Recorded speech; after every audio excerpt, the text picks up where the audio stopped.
दिल लेके जा रहे सलाम, कैसे जिएंगे हम।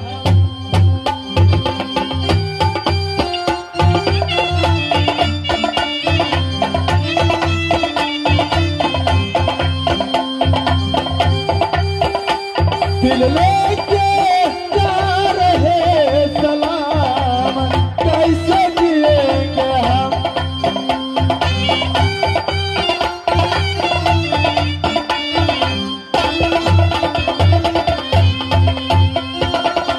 कैसे जिएंगे हम सलाम, कैसे जिएंगे हम हो।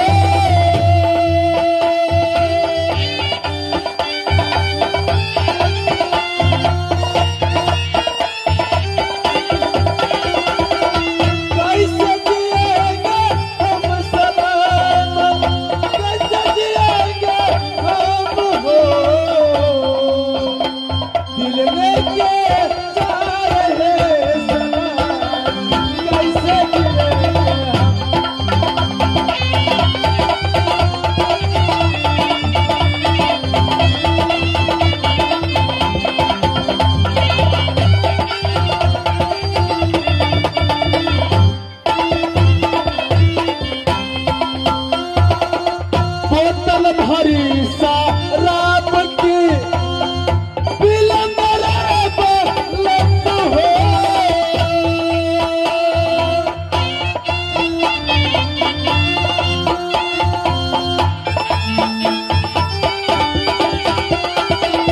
बोतल भरी शराब की विलंबराब लत हो।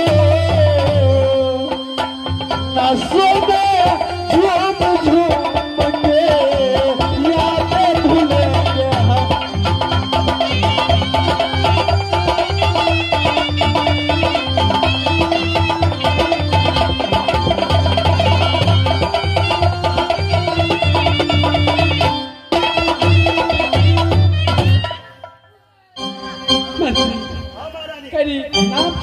रुक जाओ नाना, मैं आ रहा हूँ। रुक जाओ नाना। भैया जते कौआ का घोग भरे जो ओते दौड़ दौड़ जाए छे। अखन में फेर पेट खिया देलो, चल गेल फेर के चल ली। भैया ओए उस समय तो आपने मेरा भर पेट खाना खिला दिया था ना भैया। खियलियो ना तब तो चंडगढ़ से बजबो करे छी। भैया ओए उस समय मैंने पानी नहीं पिया था भैया, बहुत जोरों से प्यास लग गया है भैया। थोड़ा सा पानी है तो पिला दीजिए ना भैया। पानी पीबी? क्यों नहीं भैया। माँ कहिया स्थिर करी ककर बेटा छी, की नाम छियो, कत गाम छो। माँ का स्थिर करी नाम ठकान कह देवी तो भात देबो, दाल देबो, पापड़ देबो, कच्चा बर्तन तैर के देबो, तै पर झुरझुरी देबो। भैया ओए क्या मैं अपना नाम परिचय बताऊंगा तो भर पेट खाना खिलाइएगा भैया। आज तोरा दूध हो जर देबो तो भैया। क्या इस समय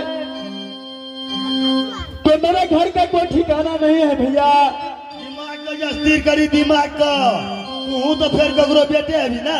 दिमाग का पूरा स्थिर करी नाम ठगान कर तो भौर पेट खियबो। हाँ दहियो देवे दहियो। क्या नाम ठिकान बताऊंगा भर पेट खाना खिलाइएगा। भैर मन खियबो भैर मन भैया। ओए ठीक है आप ध्यान देकर के सुनिए, मैं अपना पूरा नाम बता रहा हूँ भैया। कही कही आप ध्यान देकर के सुनिए भैया। कही ना नाम ठगान।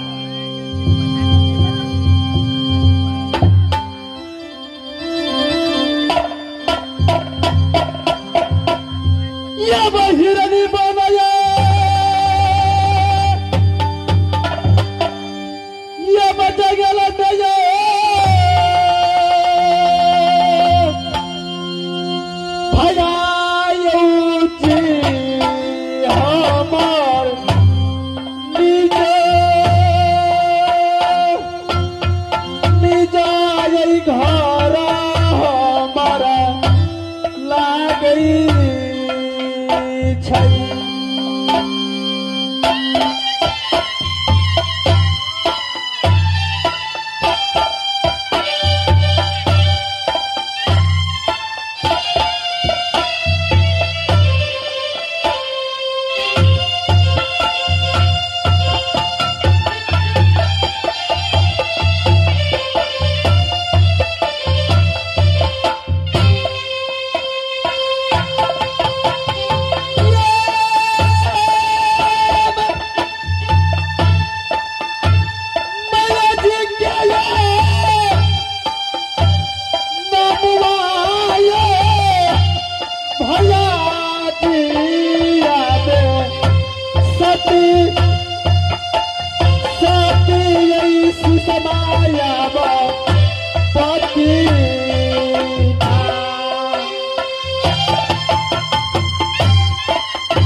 या बनानी कहता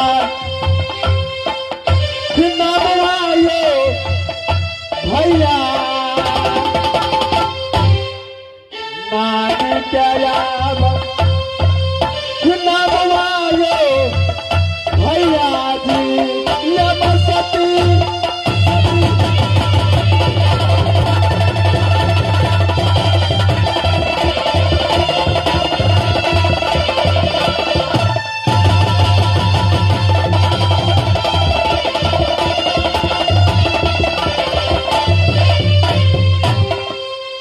भैया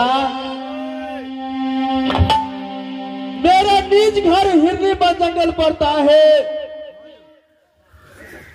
माँ के नाम सती सिस्मावती पड़ता है।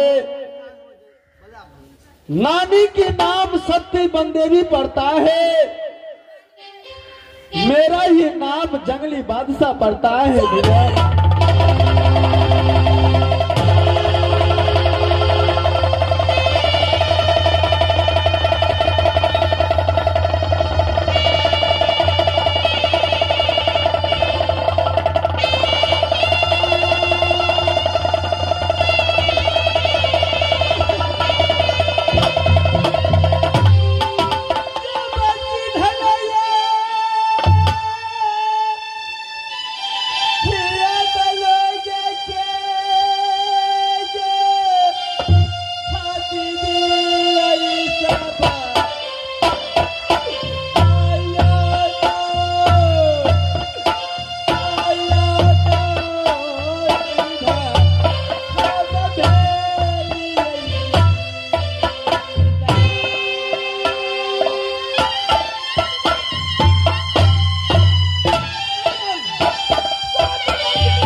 इस समय तो मैं एक पागल हूँ जो पागल बनकर के इस दुनिया संसार में भ्रमण करता हूँ महारानी।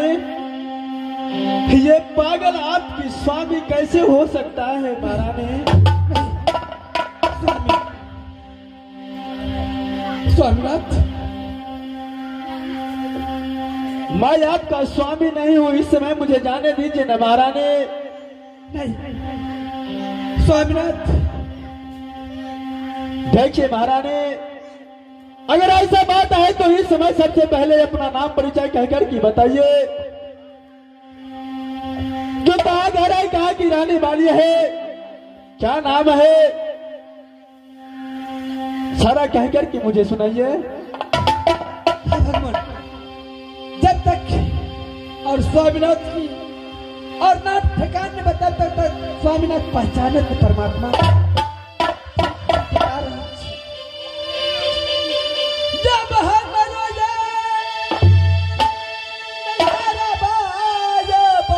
अलग चलती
और चांदी गणेश पिताजी के नाम महाराजा चितर थे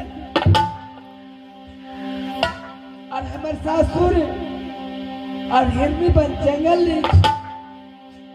सासू के नाम सती सिस्मावती, नानी के नाम बंदेवी।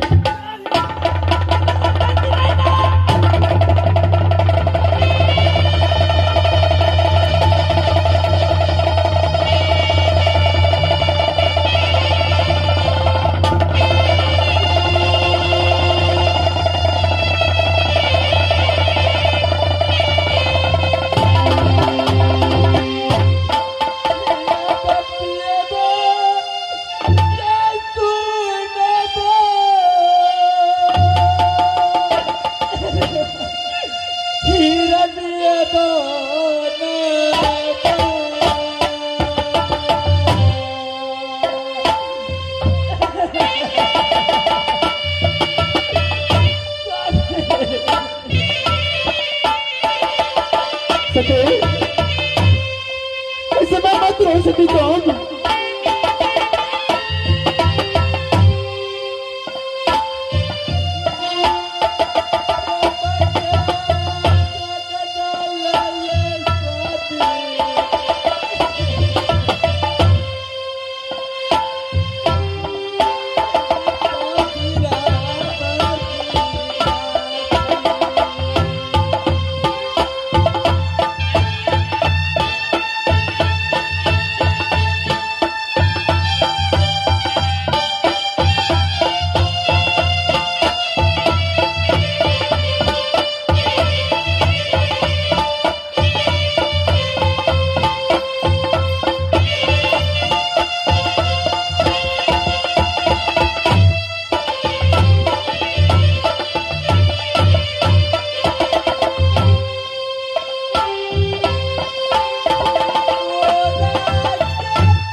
सते स्वामीनाथ इसमें चिंता करने की कोई बात नहीं है सते।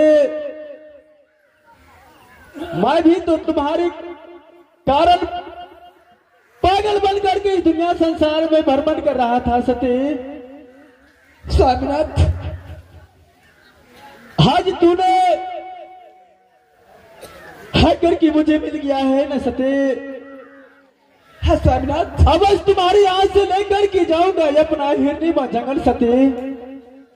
सते स्वामीनाथ इसमें सबसे पहले ये बताइए ये कौन सा जगह है? इस जगह तक तू कैसे पहुंच कर के आया है सते? स्वामीनाथ आज से 2 रोज की छुट्टी कहा तो मांग लो। कल अपना नहीं हर जब अपने माँ से अपने सखी सहेली से मुलाकात कर स्वामीनाथ। और 2 रोज की छुट्टी लेके कहा चिड़िकलाल के साथ लगा लो के चांदीगढ़। क्यों नहीं सते? चांदीगढ़ में छोटकी बाढ़ करके बहुत बढ़िया मेला लगी है बहन। मेला देख ले तकर बाद जी चिड़िकलाल ने वापस चल गए स्वामीनाथ। चांदीगढ़ से वापस हिरनी बन जंगल चल गए स्वामीनाथ। और 5 रोज के बाद में कहते खींचते कहा चांदीगढ़ पहुंचा स्वामीनाथ। क्या चिड़िकलाल ने 5 रोज की बात रोते रोते ये चांदीगढ़ किला पहुंचा था? हाँ स्वामीनाथ आगे बोलिए सते। स्वामीनाथ और काला के महारानी अच्छा से जल्दी चलू आगे सासू चिंता नहीं छिपड़ के लिए। और कहते खींचते चांदीगढ़ से कहा तू यात्रा हिरनी बन जंगल के गेलो स्वामीनाथ। जा जा कहा तू घोड़ बन जंगल गेलो। ए पापी ए चिड़िकलाल ने जंगल में छिप गए स्वामीनाथ। जादवपुर के रहने वाला राम सिंह वीर सिंह हरण करके जादवपुर किला लग स्वामी। जादवपुर का रहने वाला राम सिंह लुटेरा ने तुम्हारा अंधौर वन से हरण करके जादवपुर किला तक लेकर किया गया सते। हाँ स्वामीनाथ और कूड़ा की बैठ से सारी भी बदनों फोड़ दिले स्वामीनाथ। और शादी करे पर तनात भागे स्वामी। क्या? और अपना की छल से बुद्धि से और राम सिंह से सर करा के 12 बरस की और 14 बरस बैठल छिपेरा चौड़ा पर स्वामीनाथ। 11 बरस बीत गए और 1 बरस बाकी है स्वामीनाथ। अच्छा से जल्दी चलो हिरनी बन जाएंगे स्वामीनाथ। प्रेम की चंडाल राम सिंह वीर सिंह स्वामीनाथ। सते इस समय तो बस अपना हिरनी बन जंगल जाऊंगा सते। लेकिन जिस तरह अंधौर वन से हरण करके ये जादवपुर किला तक लाया राम सिंह भेड़ सिंह लुटेरा, आज उससे सारा हिसाब चुकाना है सते। स्वामीनाथ और जादे को गिदर की तरह तरपा की मारूंगा सते। उसके बाद ही अपना हिरनी बन जंगल जाऊंगा सते। सते स्वामीनाथ बेरा चौड़ा पर मंत्री पहरा करो ले स्वामीनाथ। क्या वो मंत्री इसी पेरा चवटिया पे पहरा करता है? हाँ पतिदेव। ठीक है सती, इस समय मैं सबसे पहले चिड़िकलाल को बुलाता हूँ। इस दरबार का मंत्री, चलो मेरे बहादुर।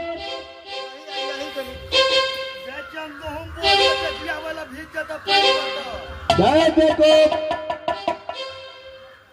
आने की कोशिश करो। अरे थोड़ा देर की बात चले जाना था।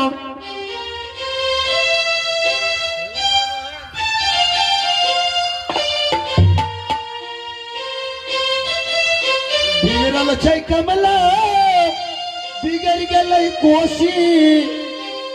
बिगड़ल छै कमला बिगड़ल छै कोशी। टूट गई कुशहा के बाद हे मैया अब कोना बचते प्राण। हे मैया अब कोना बचते प्राण।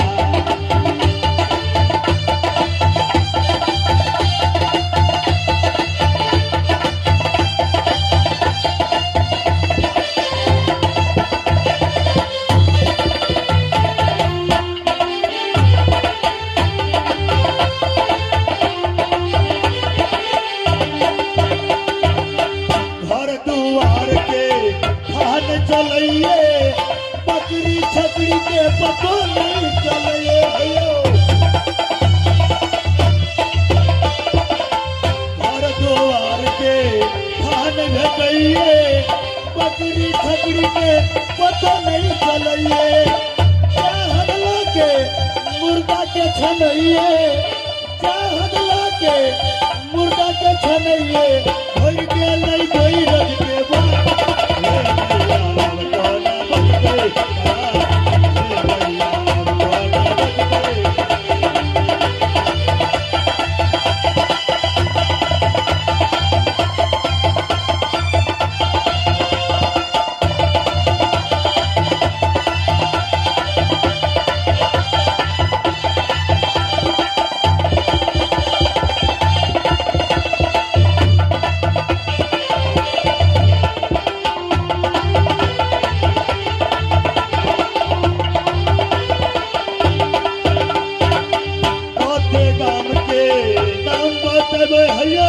बहुते गाम के नाम बतेबै कहा गलै बठोरी में कहा हे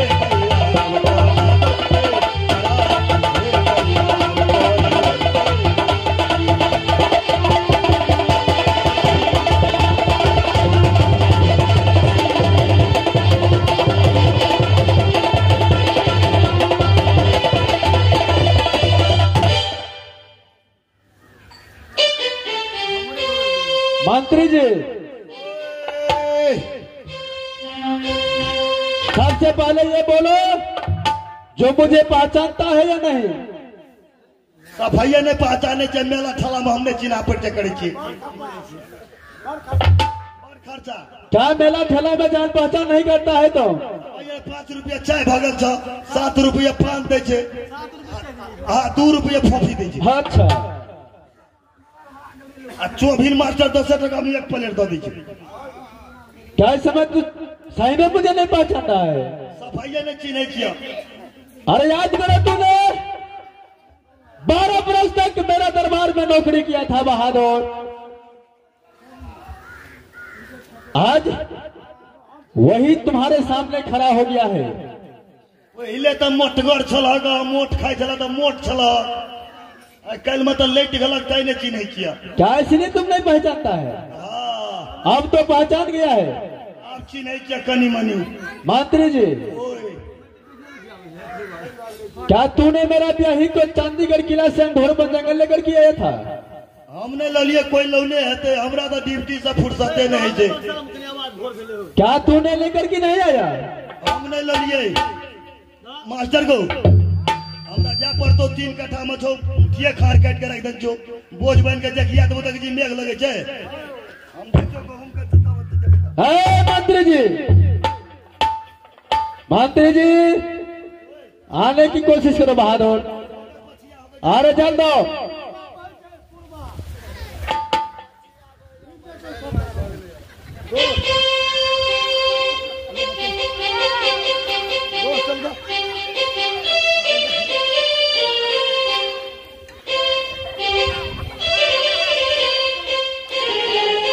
क्या अभी तुम गेहूं काटने के लिए जा रहा है? एवरी के लिए 10 कट्ठा में गेहूं में तो बड़ खर्चा ढाचे पटौनी भे जाए 2-3 बेर का। अच्छा तरका खाद मारा पड़ जाते ऊपर पटा के ऊपर का खाद मारा पड़ जाए। मंत्री जी आज तुम्हारा तरपा के मारूंगा देखो। हमरा क्यों नहीं? तब तो हमर धिया पुता में सो बात भइता है।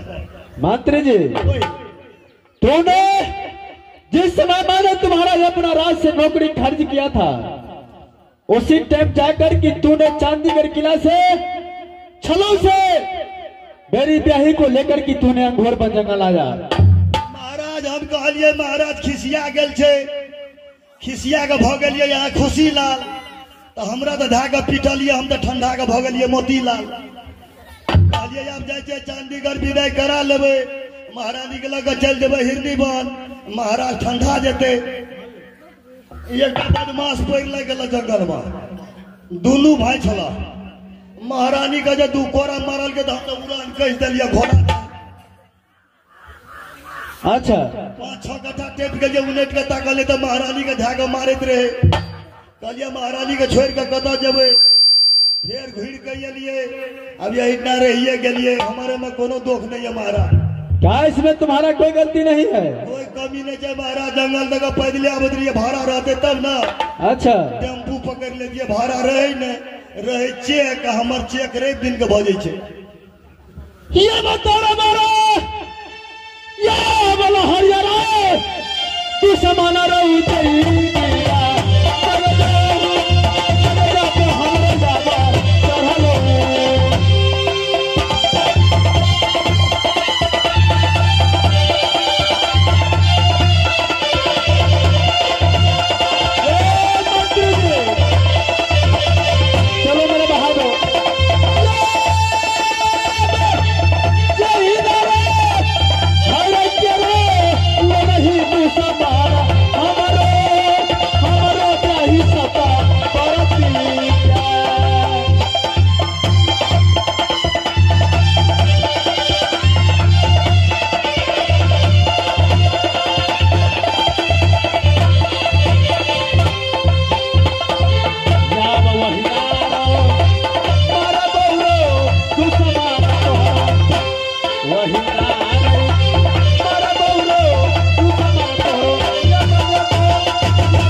सते स्वामीनाथ ए पापी मंत्री के नाम पहन दियो आए पेरा चमटरा पे भूखले मर जेती। ऐसा से जल्दी चलो स्वामीनाथ। क्या ऐसे बात करके छोड़ के मुलाकात करें स्वामी। और सासू बहुत चिंता करते हैं स्वामीनाथ। माल तो और जुलूम दा गेलो कोई दियो खोल को हगा गेलो एगो परसू जे लियो तुरंते दचू दाल भात तरकारी पापड़ तिलौरी कचका मरचा खेलियो। अब भोर में जलखै में को चूड़ा मुड़ी सब्जी से खा ले लियो। कोलो में फिर भात दाल तरकारी पापड़ दल को साँझ में अन्य दूध दूध दल को निकल नहीं कथी मारे कनी सुई को कथी निकल रही है।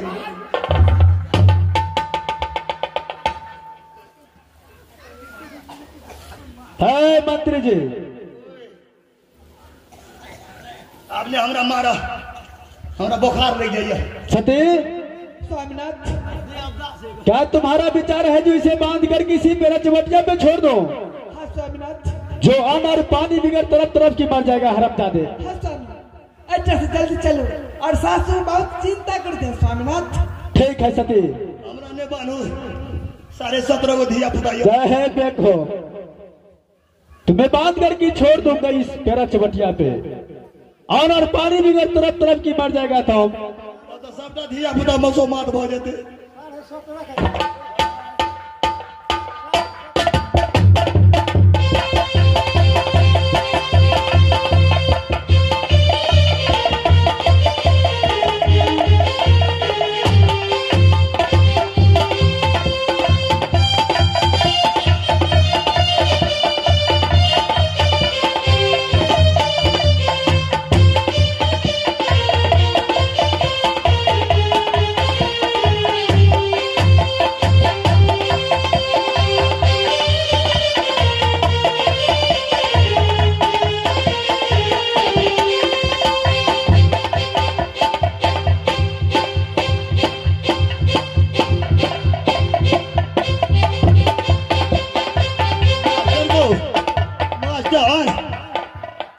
तहन तो व्रत करे छलो अब तो थले श्री राम भादन क्या देखो।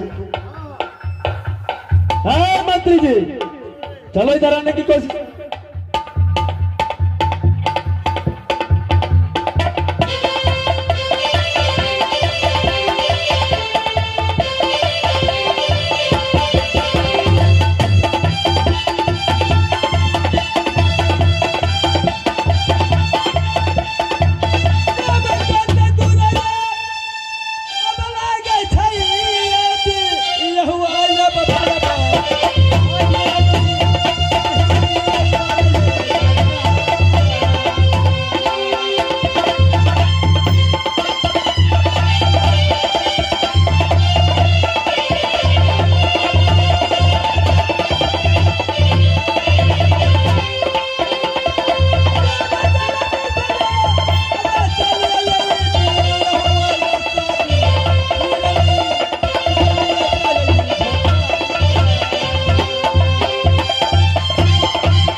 प्रेमी भाइयों, यार पकड़ से और साथी नायना का छोर कारू मैं शिकार खा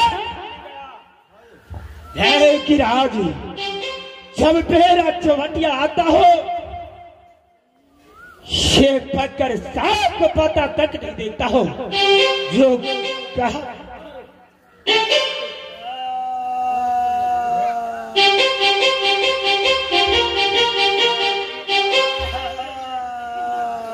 हर क्या सब बार फेरा चौहटिया पर आता हो तो ये पक्कर साथ रो रहा है। सबसे पहले भाई पक्कर साथ पर खोल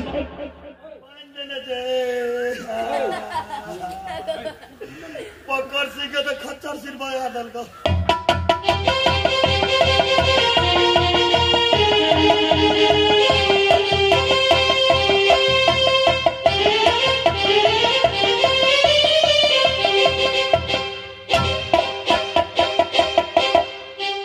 पक्कर साथ महाराज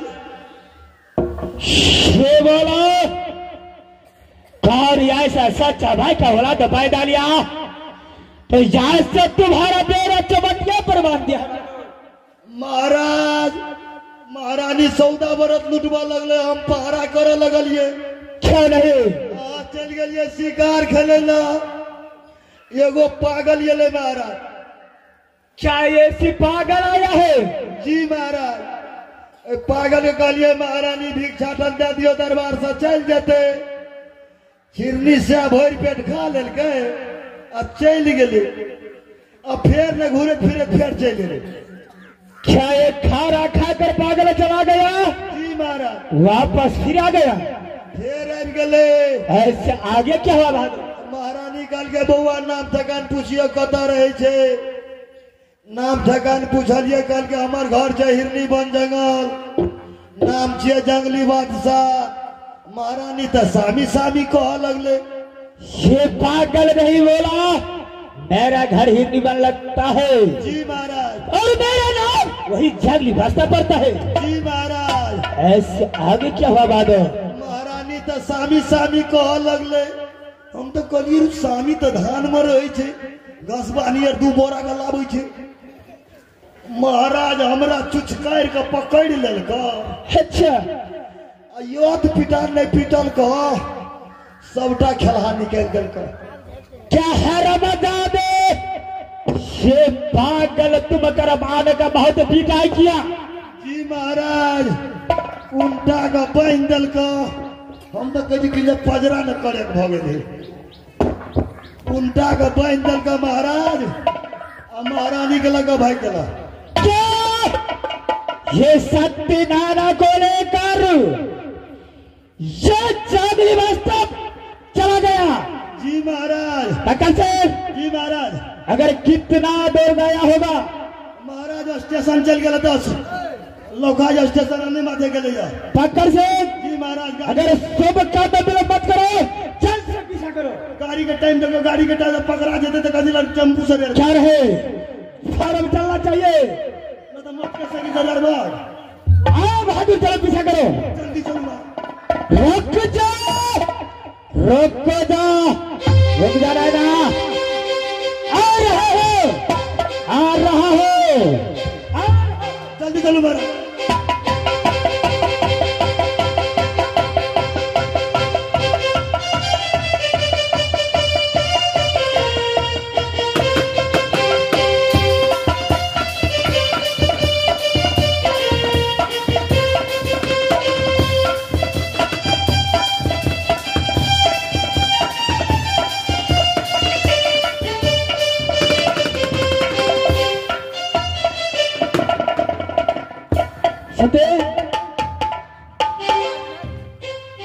ऐसे में तो ये मेरा चमटिया से अपना लोग तो आगे निकल चुका हूं सती। हाँ स्वामीनाथ ये जगह से जल्द चलिए अपना महल की ओर सती। ठीक है स्वामीनाथ अपना महल जाए। झाड़ झाड़ दुश्मन है स्वामीनाथ जल्दी चलो स्वामी। क्यों नहीं सती? ठीक है जल्द चलिए सती।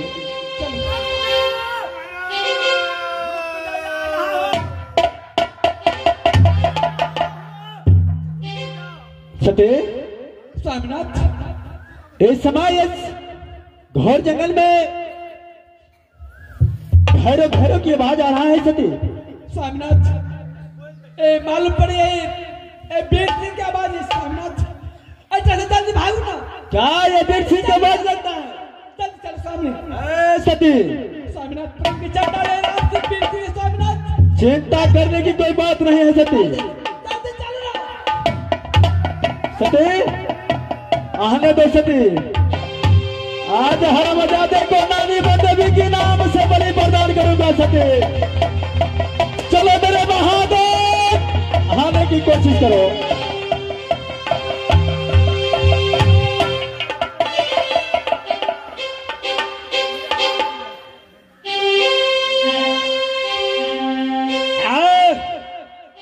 पागल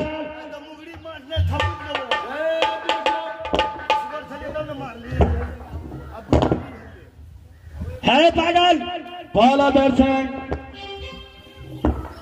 है कर तुम्हारा दान कर काम है तू सती नैना को हवाले कर करा।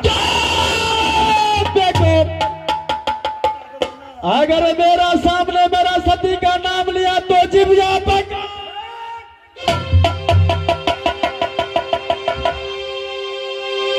पागल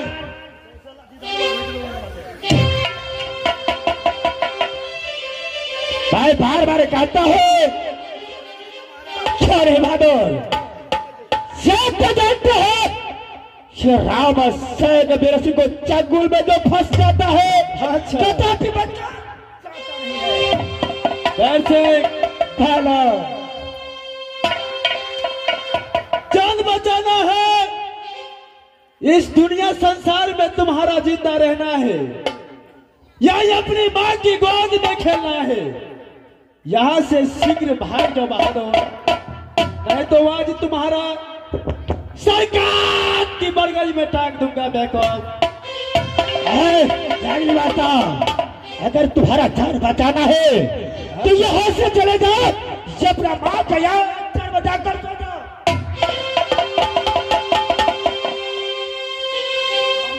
बैर सिंह मैं तो यहाँ से अपना सती का लेकर के जाऊंगा अपना हिरनी बन जंगल। भाई कदापि हो नहीं सकता है। मेरे पास चंद हवाले करो। ये कदापि हो नहीं सकता है। यहाँ से मैं अपनी ब्याही को लेकर के जाऊंगा। क्या है बेकार सब दिन तुम सोए है मखमल का देने पर। सब दिन तो सोए है मखमल का देने पर।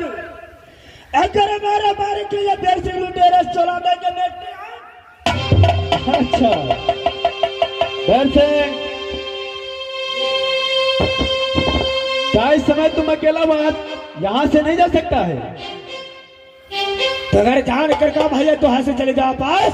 सती नायना को मेरा पास छोड़ दो। बैर सिंह भर्ती नहीं तो देखो बैर सिंह बोलो अगर है तेगा में धार यहाँ बाहों में बाल। अच्छा चलो सबसे पहले युद्ध करने के लिए तैयारी हो जाओ बहादुर। चलो तैयारी हो जाओ। चलो तैयारी हो जाओ।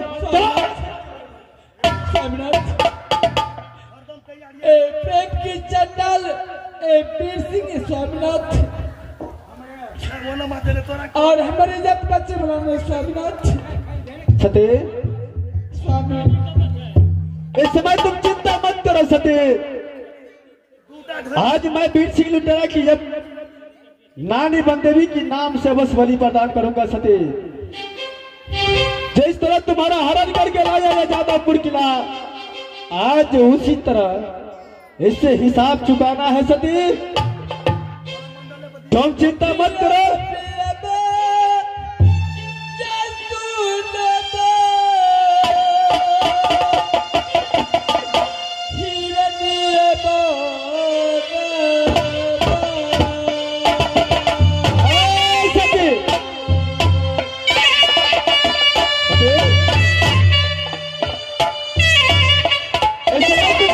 क्या चाहती है सती?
इसमें मत रो सती, तो चिंता मत करो सती, मुझ पे भरोसा रखो।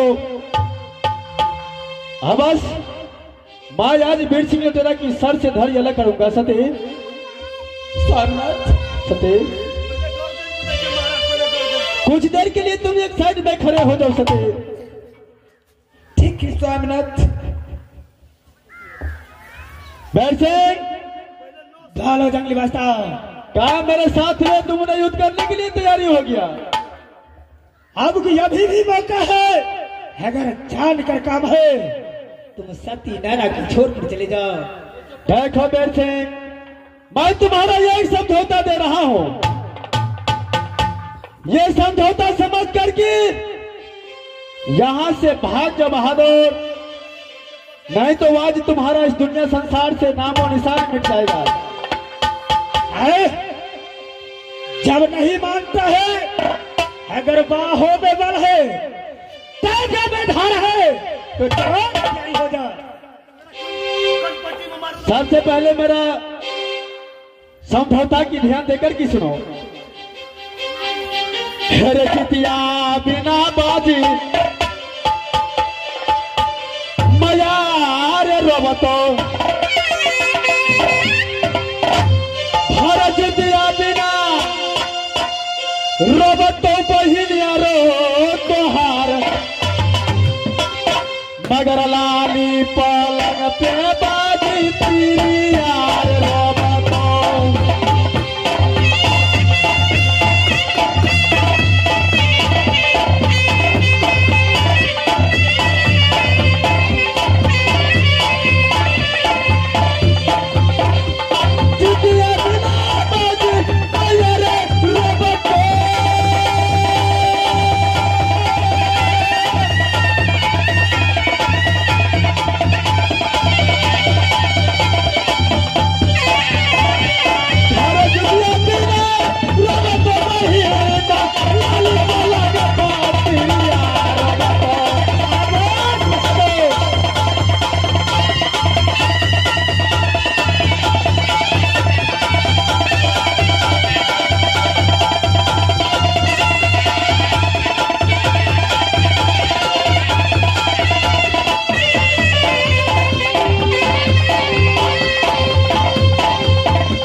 छावरी बतेरे से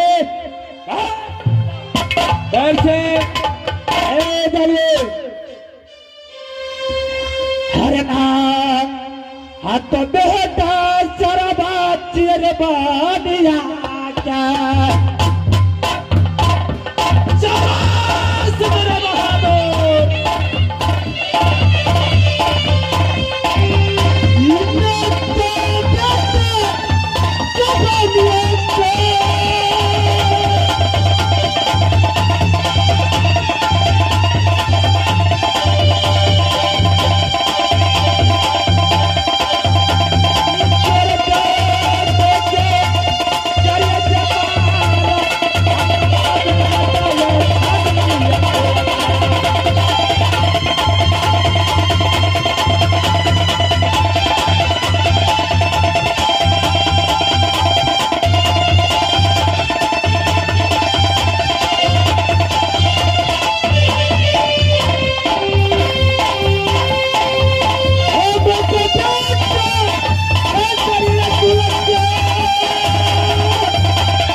कर छोड़ो।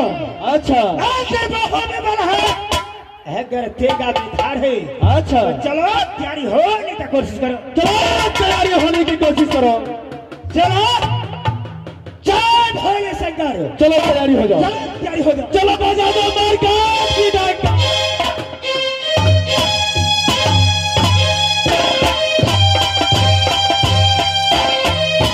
जय भोले शंकर। नानी रंग में सहारा रहना करो।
कुटी कट्टा हरामजादे।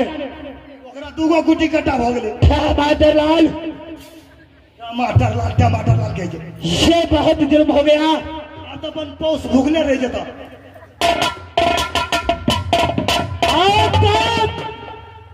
आज तक कोई ऐसा सच्चा भाई का औलाद फायदा नहीं लिया था जो मेरा हाथ चल रहा।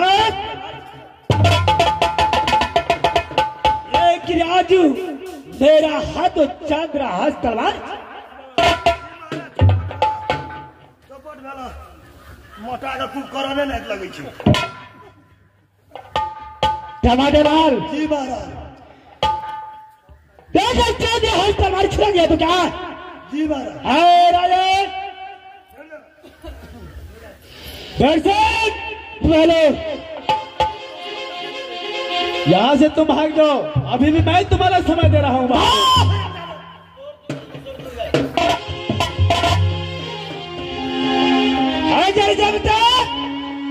ये बेरसी को साफ रहेगा।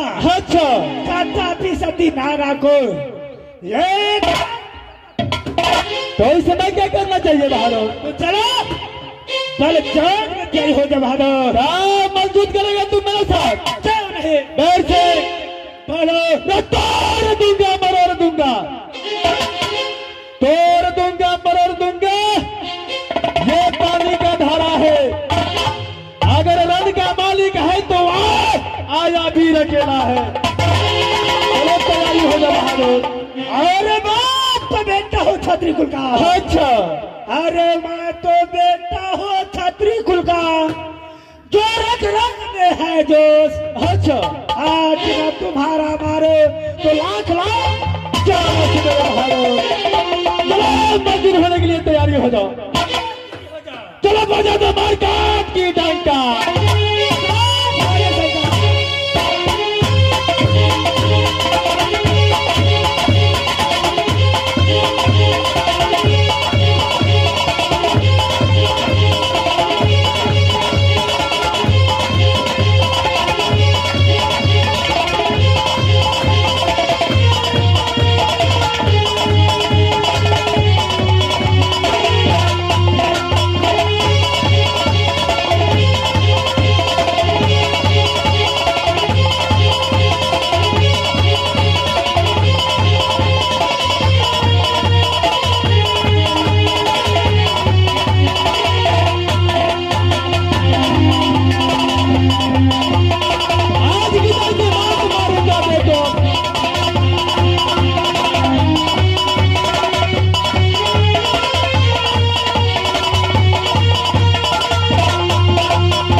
देवी के नाम से बलि पर प्रदान कर दिया हूँ। सती स्वामीनाथ इस समय तो वीर सिंह को मैंने सर काट लिया हूँ। सती धिया पुता जे मेला देखे लियो मंत्री जी, अरे मरा हुआ आदमी कभी जिंदा नहीं हो सकता है, क्यों नहीं?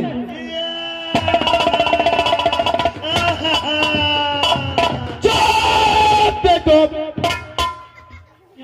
अगर ज्यादा रोने की कोशिश किया तो इसी के साथ तुम्हारा भी सर काट लूंगा बहादुर। धिया पुता से मंत्री जी, चलो इसे उठा करके ले जाओ, किसी गंदे नाली में फेंक देना, चील कौआ नोच नोच के खा जाएगा। ओ बाबू मास्टर बाबू मरमा के तो मरिए गए, बड़का भोज कर पड़ते।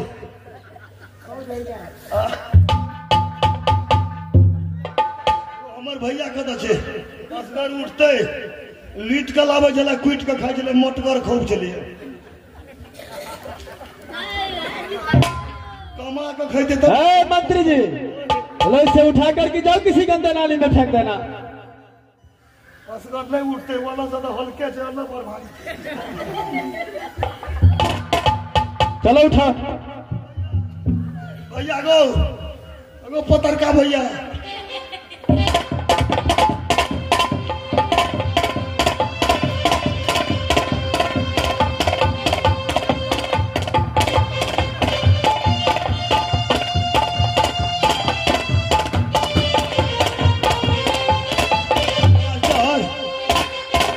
भेने सार बोल गलो, बड़ खिसिया चलो, चौक में जो गोटे बार मार दे चलो, वहाँ ये छोड़ा दे चलो, भेने सार बोल गलो।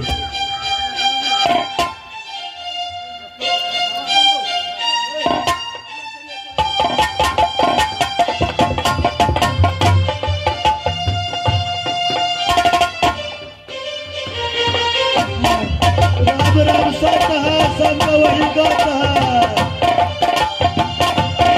टोल वाला सब अमियों ने कठियारी में यो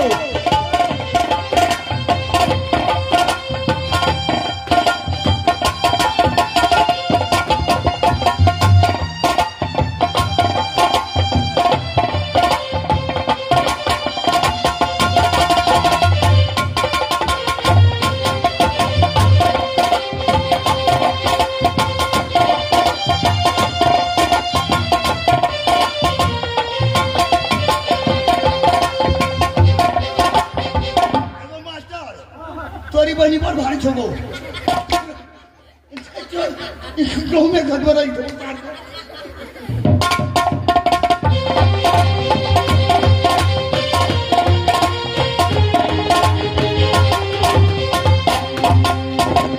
सती, स्वामीनाथ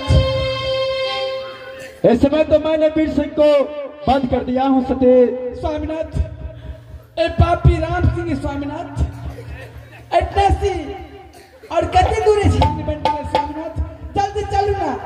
ठीक है सती, यहाँ से फौरन चलिए, अपना हिरनी पर जगह। क्या बदला देते ले, क्या बचालिए ये भी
अब हम यहाँ से नाच के प्रोग्राम उतार रहे हैं, आप लोग शांति बनाकर चले जाइए।